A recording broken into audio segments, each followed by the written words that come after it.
So, this is my first top 10 lists, and I'm doing top 10 sci-fi movies.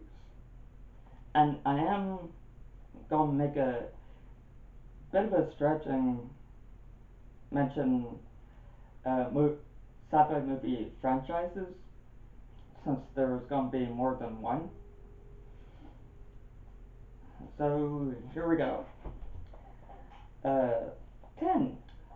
Blade Runner. Now, this one, it was either Blade Runner or 2001 Space Odyssey.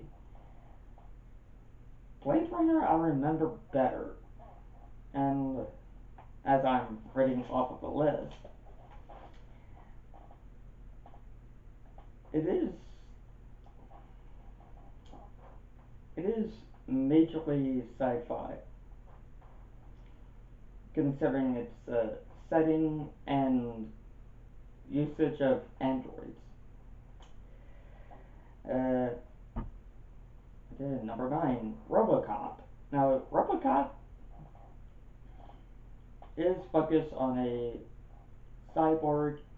It is majorly sci-fi when it comes to the major protagonist and the sense of robotic limbs and robots themselves. And this is a situation where we dive deep in the ideology of cyborgs and programming, and you can almost say brainwashing when you think about the ending of the first Robocop movie. Okay, number 8, Planet of the Apes. And I really do mean the original. I mean, it's based off of a book from many years back, and I mean, I've seen the original because of how old my dad is and his kind of generation of movies. So I really do respect that kind of level of filmmaking.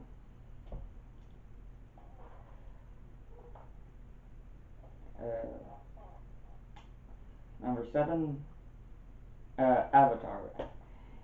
Even though you can say it's a science fiction version of Dance with Wolves, but it is still incredible. They use actual live actors, even though the majority of it is CG, so you gotta give it props to that.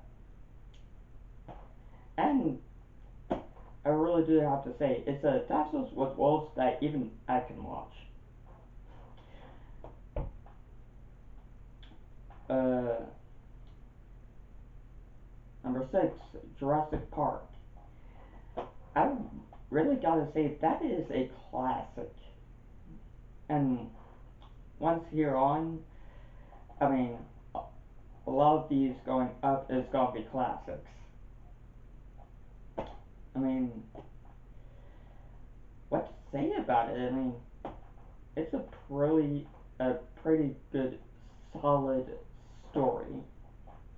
Even the smaller details do have good explanations. Okay, number 5, Aliens. Now this is the sequel. The first movie is Alien, which is pretty good and rather solid too.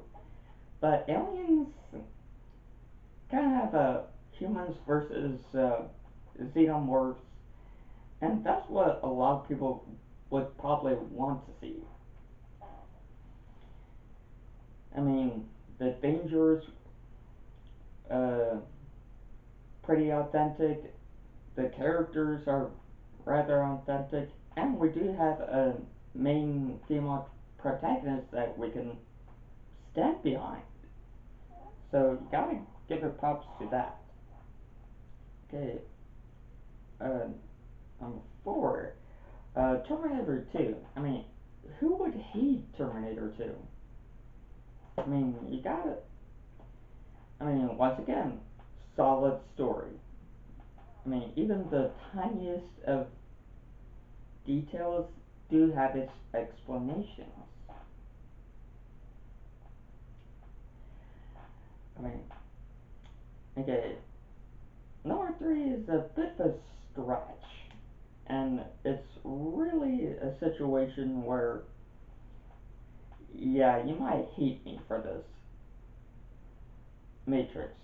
Not everything about the Matrix is solid, but yet the original concept is so good that it is memorable. And I truly, truly have to say that who would going to forget the Matrix? I mean, oh good God. I mean, once again, the story itself is not exactly solid, but who is going to forget it? Okay, number two. Now, number two and number one. I mean, once you hear it, you're gonna say, "Oh, that's why he made that decision." Okay, number two, Star Trek.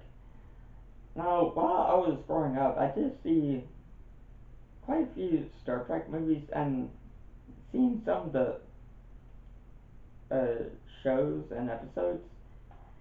And I mean, once again, who's going to forget Star Trek?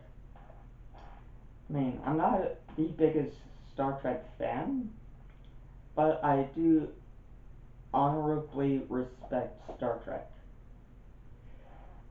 I mean, my favorite Star Trek movie from the entire uh, series, not the shows, but the movies, has to be Star Trek 4. I mean, The Voyage Home. Once again, solid story.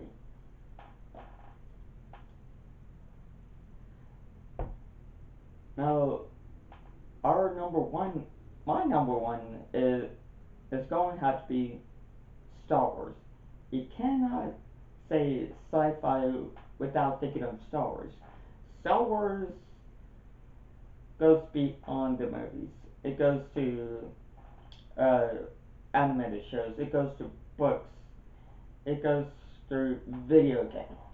I mean, it's that big. And I do have to say, the original trilogy is good. Me and some members of my family went to see Force Awakens. I can honestly say better than the prequels. So, I mean, why wouldn't Star Wars be number one? And once again, I gotta give it props to that. I mean, who would hate Star Wars? Who would hate Star Trek? I mean, ugh. And every movie on this list, I have to say, I can remember all of these, especially the originals.